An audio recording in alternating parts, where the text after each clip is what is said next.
नमस्कार दोस्तों, स्वागत है आपका हमारे YouTube चैनल जीके ट्रैकर पे। देखिए फ्रेंड, आज के वीडियो में हम बात करेंगे जो हमारी एक सीरीज़ है उत्तराखंड एडवांस्ड एमसीक्यू सीरीज़। इस सीरीज़ के आज हम 23वीं क्लास यहाँ पे कवर करेंगे। इस वीडियो में भी आपको उत्तराखंड जीके के प्रीवियस ईयर क्वेश्चन देखने को मिलेंगे, ऐसे क्वेश्चन जो आपसे 2023 से 2025 के दौरान उत्तराखंड के विभिन्न परीक्षाओं में पूछे गए हैं। अगर आपने इस सीरीज़ की पिछली क्लासेस को नहीं देखा है तो प्लेलिस्ट में जाकर आप उनको देख सकते हैं। तो चलिए दोस्तों, आज के वीडियो को शुरू करते हैं। आज का हमारा पहला सवाल है, निम्न में से कौन सा कथन सही है? इनमें से कौन सा कथन सही है? देखिए, पहला, पुलिस पटवारी व्यवस्था की स्थापना WG ट्रेल ने करी थी। जो GW ट्रेल था ये कुमाऊं का दूसरा कमिश्नर था। इसने पटवारी पद की व्यवस्था तो करी थी, पटवारी व्यवस्था उत्तराखंड में ट्रेल ने ही शुरू करी। 1819 में इसने 9 पद पटवारियों के यहाँ पे सृजित किए थे। लेकिन पुलिस पटवारी व्यवस्था यानी पुलिस का अधिकार जो दिया पटवारियों को, वो 1874 में हेनरी रैमजे ने दिया था। उत्तराखंड में राजस्व पुलिस यानी पटवारियों को पुलिस की शक्तियां कब दी गई? 1874 में रैमजे के द्वारा। ठीक है, तो पहला वाला आपका गलत है। विलियम ट्रेल कुमाऊं का दूसरा कमिश्नर था। इसको लेकर कई सारे आपके सवाल बनते हैं। क्वेश्चन बनता है, किस वर्ष इसने 9 पटवारी पद सृजित किए? 1819 में। कुमाऊं में आबकारी विभाग की स्थापना किसने करी? कुमाऊं में आबकारी विभाग भी ट्रेल ने ही स्थापित किया था 1822 में। ठीक है, कुली बेगार प्रथा के समाधान के लिए खच्चर सेना की स्थापना भी ट्रेल ने करी थी। 1823 में इसने 80 साला बंदोबस्त किया। इसके ऊपर हिंदू धर्म के प्रचार प्रसार का आरोप भी लगा। ये भी पेपर में आया है कि किस कुमाऊं कमिश्नर पर हिंदू धर्म के प्रचार प्रसार का आरोप लगा? William trail. 1824 में इसने डबल लॉक व्यवस्था की शुरुआत करी। 1826 में साल वनों की कटाई पर प्रतिबंध इसने लगाया। एक और सवाल इसको लेकर बनता है कि विलियम ट्रेल ने कुमाऊं को कितने परगनों में बांटा था? विलियम ट्रेल ने कुमाऊं को 26 परगनों में बांटा था। ठीक है, तो इस सारे तथ्यों को याद करेंगे। बस इतना ध्यान रखना, पटवारियों की शुरुआत करी थी ट्रेल ने, लेकिन पटवारियों को पुलिस के अधिकार जो दिए यानी पुलिस पटवारी व्यवस्था, ये 1874 में शुरू हुई। ठीक है, दूसरा, ट्रेल ने ब्रिटिश कुमाऊं के कमिश्नर के रूप में एडवर्ड गार्डनर का स्थान लिया था। ये वाला आपका बिल्कुल सही है। एडवर्ड गार्डनर कुमाऊं का पहला कमिश्नर था। कुछ ही महीने ये यहाँ पे कमिश्नर के पद पे रहा। बाद में इसे नेपाल के यानी काठमांडू कोर्ट में एक पॉलिटिकल एजेंट के रूप में नियुक्त कर दिया गया था और इसके बाद कमिश्नर बना ट्रेल। तीसरा कथन है, इसे यहाँ पर कुमाऊं कमिश्नर करना। कुमाऊं कमिश्नर के रूप में जॉन बेटन का कार्यकाल ब्रिटिश शासन का कुमाऊं में स्वर्णिम युग माना जाता है। देखिए, जो जॉन हैलिट बेटन था 1848 से लेकर 1856 तक ये कुमाऊं का कमिश्नर रहा। इसके काल को ब्रिटिश काल का स्वर्ण युग कहते हैं कुमाऊं कमिश्नरी में। तो ये वाला आपका बिल्कुल सही है। जो हैलिट बेटन था, इसी के काल में प्रशिक्षित पटवारियों की नियुक्ति शुरू हुई। पटवारियों की नियुक्ति किसने शुरू करी? ट्रेल ने। प्रशिक्षित पटवारियों की नियुक्ति किसने शुरू करी? बेटन ने। इसी के काल में जो लंदन मिशनरी सोसाइटी था, उसका जो पादरी था, एक पादरी रेवरेंड, वो अल्मोड़ा में आता है और लंदन मिशनरी सोसाइटी की स्थापना करता है अल्मोड़ा के अंदर 1850 में। ठीक है, इसी बेटन के काल में कुमाऊं कमिश्नरी का जो हेडक्वार्टर था अल्मोड़ा में, उसे स्थानांतरित करके नैनीताल लाया जाता है 1855 में। ठीक है, चौथा, जॉन बेटन ने कुमाऊं कमिश्नर के रूप में थॉमस लूशिंगटन का स्थान लिया। लूशिंगटन जो था ये 1838 से लेकर अपनी मृत्यु तक यानी 1848 तक कुमाऊं का कमिश्नर रहा। इसकी मृत्यु पद पर रहते हुए होती है और 1848 में इसके बाद ही कुमाऊं का कमिश्नर बनता है बेटन। तो चौथा भी आपका सही है। पहला गलत है, दूसरा, तीसरा, चौथा आपके बिल्कुल सही है। अगला, सूची को सूची 2 से सुमेलित करना है।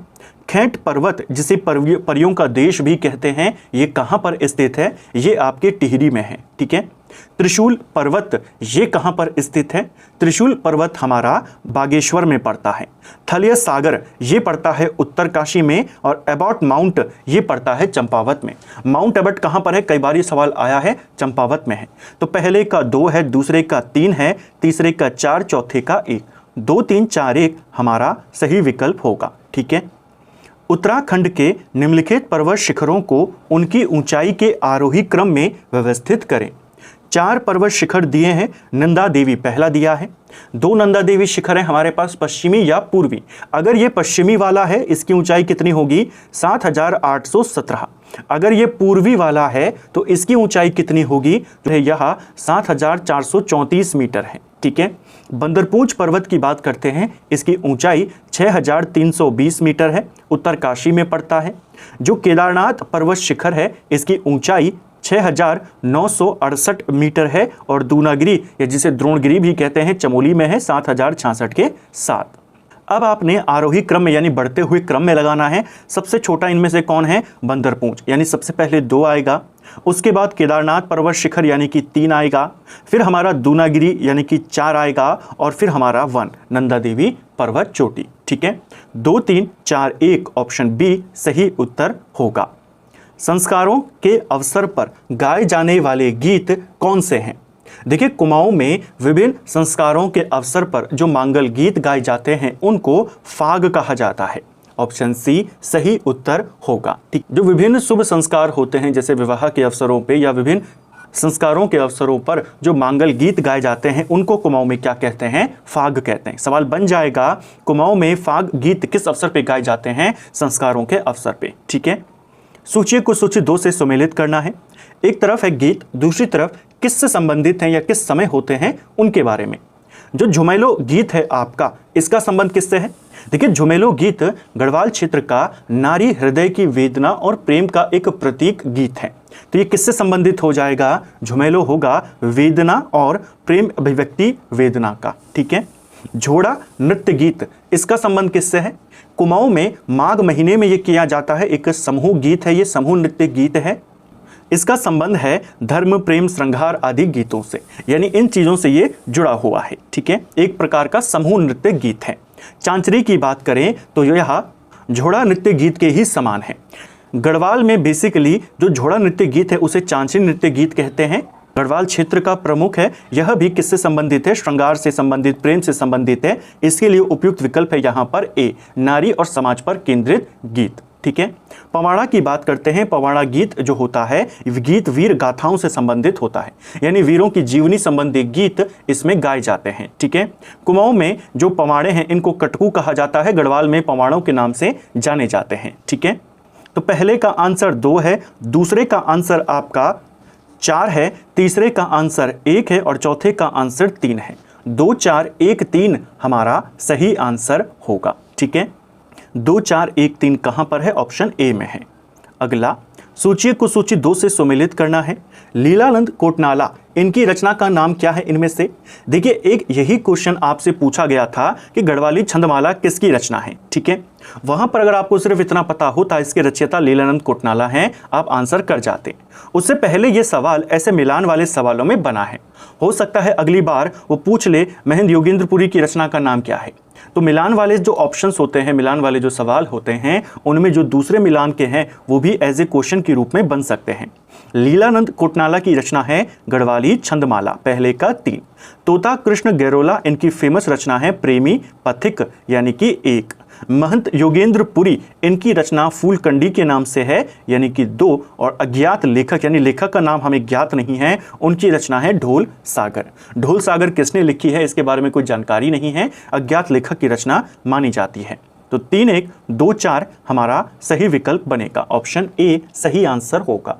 कुछ और इंपॉर्टेंट रचनाएं जो पेपर में पूछी जा सकती हैं, जैसे गुमानी पंत का नाम आप सभी ने सुना है, कुमाऊनी के प्रथम कवि ये माने जाते हैं। ठीक है, इनकी रचनाएं जैसे राम नाम हो गया, राम महिमा वर्णन हो गई, रामाष्टक हो गई, इसके अलावा पंच पंचाशिका, गंगा शतक इनकी प्रमुख रचनाएं हैं।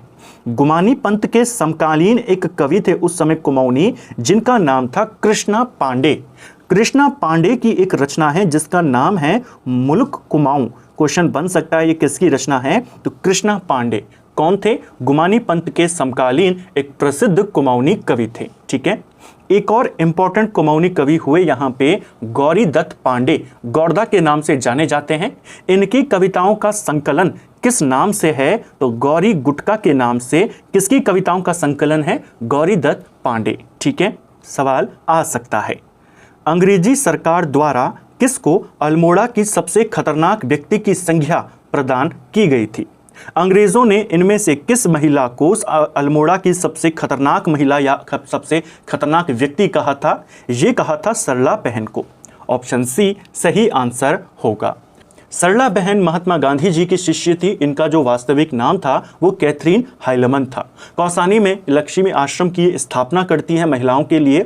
1942 में जब भारत छोड़ो आंदोलन हुआ उसमें भी अपना ये सक्रिय रूप से योगदान देती हैं। जो यहाँ के क्रांतिकारी थे, आंदोलनकारी थे, उनका समर्थन करती हैं। जो गिरफ्तार हो जाते हैं उनकी जो पत्नियां थी उनको और ज़्यादा प्रोत्साहन ये देती हैं, उनका हौसला बढ़ाती हैं।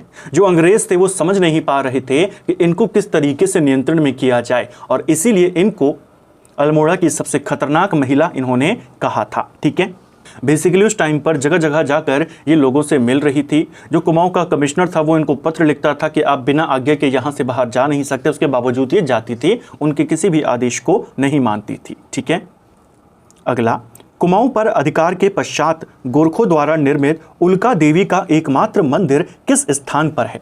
अब अभी तो यहाँ पर यह पूछा गया कि गोरखाओं के द्वारा निर्मित जो उल्का देवी का मंदिर है, एकमात्र मंदिर उत्तराखंड में, ये कहां पर है? ये आपके पिथौरागढ़ में है। ऑप्शन डी सही आंसर होगा।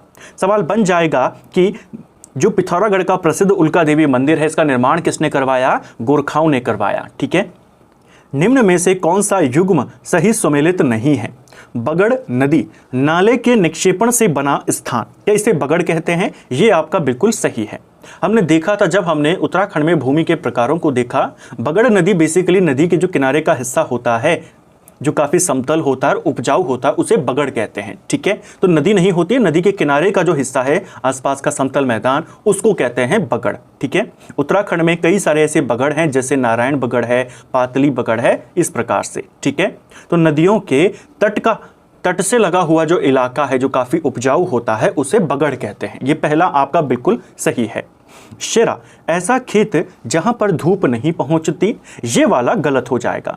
देखिए, शेरा जो शब्द है वह सिंचित भूमि के लिए इस्तेमाल किया जाता है, यानी जहां पर सिंचाई की सुविधा अच्छी उपलब्ध हो। ठीक है, सिंचाई की सुविधा जहां पर उपलब्ध होती है उस भूमि को कहते हैं तलाव। ठीक है, तलाव भूमि को ही शेरा भी कहते हैं। तो सेकंड वाला आपका गलत है।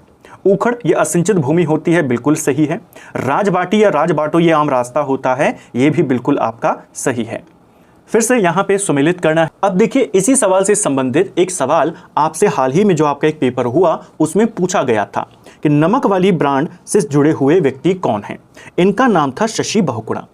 उस सवाल के आने से पहले ये वाला सवाल आपसे पेपर में पूछा गया था पिछले वर्ष। इसमें आपको मिलान के लिए पूछा गया और अभी हाल ही में आपसे केवल इन्हीं का सवाल बनाकर दे दिया। तो मिलान वाले से सवाल बनते हैं, वही हमने जैसे ऊपर देखा। अब देखिए, हो सकता है अगली बार पूछ लिया जाए वैली कल्चर इंडिया से किसका संबंध है। इस प्रकार तानिया कोटनाला, इनका संबंध किससे है? तानिया कोटनाला का संबंध भुल्ली डिजाइन स्टूडियो से है। ठीक है, शशि बहुगुणा, इनका संबंध नमक वाली ब्रांड से है। मीनाक्षी खाती द एपन प्रोजेक्ट से संबंधित हैं और शिखा प्रकाश वैली कल्चर इंडिया से संबंधित हैं। ठीक है, तो पहले का आंसर 3 है, दूसरे का आंसर 4 है, तीसरे का आंसर 1 है, चौथे का आंसर 2 हो जाएगा। 3 4 1 2 हमारा सही उत्तर होगा। उजेली या अनेरी होली त्यौहार किस जनजातीय समुदाय से संबंधित है? उजेरी होली या अनेरी होली, इसका संबंध थारू जनजाति से है। ऑप्शन ए सही आंसर होगा। उत्तराखंड की सबसे बड़ी जनजाति माना जाता है थारू जनजाति को। ठीक है, इन्हें किरात वंश का माना जाता है। यह खुद को राणा प्रताप के वंशज मानते हैं। क्वेश्चन आया था कि इनमें से कौन राणा प्रताप के वंशज माने जाते हैं? थारू जनजाति। सबसे ज्यादा निकट किस प्रजाति के माना गया है? मंगोल प्रजाति के निकट माना जाता है। थारू जनजाति के त्योहारों में हमें उजेरी होली, अनेरी होली देखने को मिलता है। इनका सबसे प्रमुख त्यौहार क्या है? इनका सबसे प्रमुख त्यौहार है बसहर। इसे भी ध्यान रखना है। ठीक है, दीपावली को ये शोक पर्व के रूप में मनाते थे, इसको भी ध्यान रखेंगे। एक प्रमुख नृत्य भी इनका है लहचारी नृत्य, ये भी पूछा जाता है। और कौन सी जनजाति होली पर खिचड़ी नृत्य करती है? वो भी थारू जनजाति। ठीक है, निम्न में से किसे तत्कालीन देहरादून में बीजापुर नहर के निर्माण का श्रेय दिया जाता है? जो बीजापुर नहर है इसका निर्माण किसने करवाया था? इसका निर्माण कैप्टन कॉटले ने ही करवाया था। ऑप्शन सी सही उत्तर होगा। जो उत्तराखंड की सबसे पुरानी नहर है ऊपरी गंगा नहर, उसके निर्माणकर्ता भी कौन है? कॉटले। ठीक है, 1842 से 1854 के दौरान उन्होंने ऊपरी गंगा नहर का निर्माण किया। 1854 में उसका उद्घाटन भारत के उस समय का जो गवर्नर जनरल था डलहौजी, उसने किया था।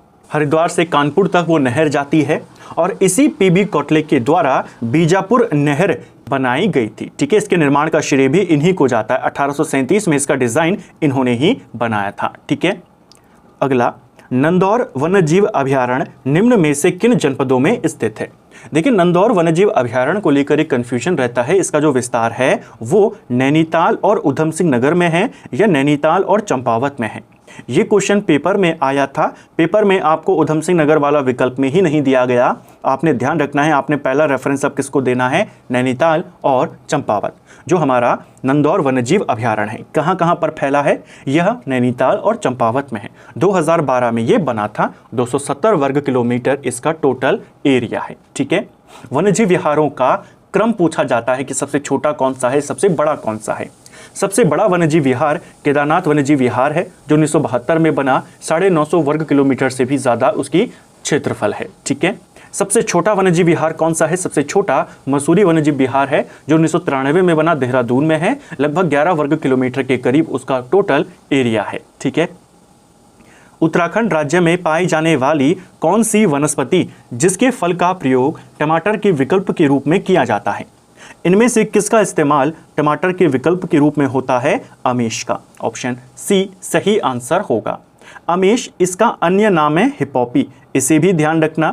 इसका इस्तेमाल टमाटर के विकल्प के रूप में किया जाता है। ध्यान रखना, स्थानीय जो लोग हैं जहां पर यह होता है वहां पर इसका इस्तेमाल वो टमाटर के विकल्प के रूप में करते हैं। ठीक है, जो ममीरा है, पीली जड़ी के नाम से इसे जाना जाता है।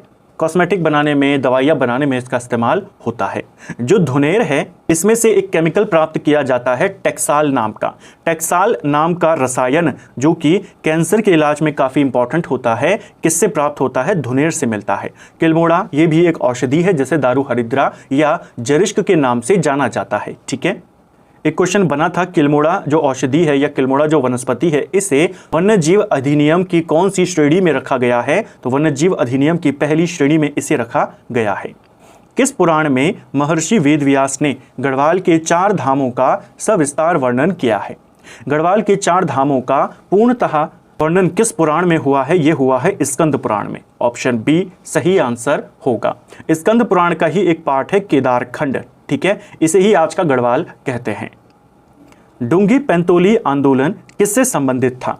देखिए, जो डुंगी पैंतोली आंदोलन था ये चमोली में चला था। बांज के जंगलों के उद्यान विभाग को हस्तांतरित करने के लिए यह चला था, यानी बांज वृक्ष के कटाई के विरुद्ध कि इनको हस्तांतरित न किया जाए। ठीक है, तो बांज वृक्ष की कटाई के विरुद्ध यह आंदोलन चला था चमोली जनपद में।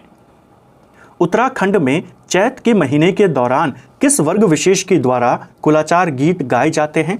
ये क्वेश्चन भी पेपर में बना था। कौन से वर्ग के द्वारा कुलाचार गीत गाए जाते हैं चैत महीने में? औजी वर्ग के द्वारा। ऑप्शन बी सही आंसर होगा। ठीक है, चंपावत स्थित प्रसिद्ध घटकू देवता का मंदिर किस पर्वत पर है? चंपावत में जो स्थित है प्रसिद्ध घटकू देवता का मंदिर, यह वहां की फुगर पहाड़ी पर स्थित है। ऑप्शन ए सही आंसर होगा। ठीक है, अगला, Wadia institute of Himalayan geology की स्थापना कब और कहां पर हुई थी? कई बार हमने इस सवाल को देखा है। जो Wadia institute of Himalayan geology है यानी वाडिया संस्थान है, इसे कब बनाया गया था? यह बना था 1968 में। ठीक है, तो 1968 में दिल्ली में बना था, देहरादून में नहीं बना था। वर्तमान में देहरादून में है। देहरादून ये 1976 में आया था। ठीक है, बना ये 68 में था, दिल्ली में बना था। भूगर्भ विज्ञान से इसका संबंध है। देवसारी परियोजना किस नदी पर बनी है? जो देवसारी परियोजना है चमोली में है, पिंडर नदी के ऊपर यह परियोजना बनी हुई है। ऑप्शन बी सही आंसर होगा।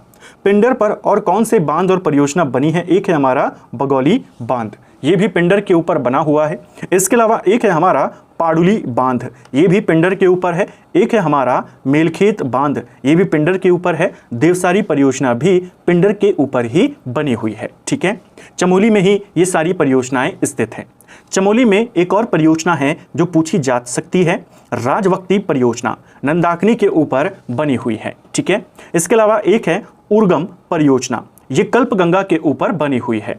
तपोवन विष्णुगाड़ परियोजना, यह धौली गंगा यानी विष्णु गंगा के ऊपर बनी हुई है। यहां से भी सवाल आते हैं। एक है लाटा तपोवन परियोजना, यह अलकनंदा के ऊपर बनी है। ठीक है, ये कुछ इंपॉर्टेंट परियोजनाएं चमोली जनपद की, इनको भी ध्यान रखेंगे। तो फ्रेंड्स, ये था हमारा आज का वीडियो जिसमें हमने उत्तराखंड जीके के 20 इंपॉर्टेंट सवालों को यहाँ पर देखा। इसमें आपके प्रीवियस ईयर के क्वेश्चंस थे जिनको हमने पूरी डिटेल के साथ कवर करने का प्रयास किया। उम्मीद करता हूँ आपको आज का वीडियो पसंद आया होगा। अगर आपको ये वीडियो पसंद आई है तो वीडियो को लाइक करें, चैनल पर नए हैं चैनल को सब्सक्राइब करें, अपने दोस्तों के साथ शेयर करें। वीडियो आपको कैसा लगा कमेंट बॉक्स में हमें ज़रूर बताएं। Thank you friends.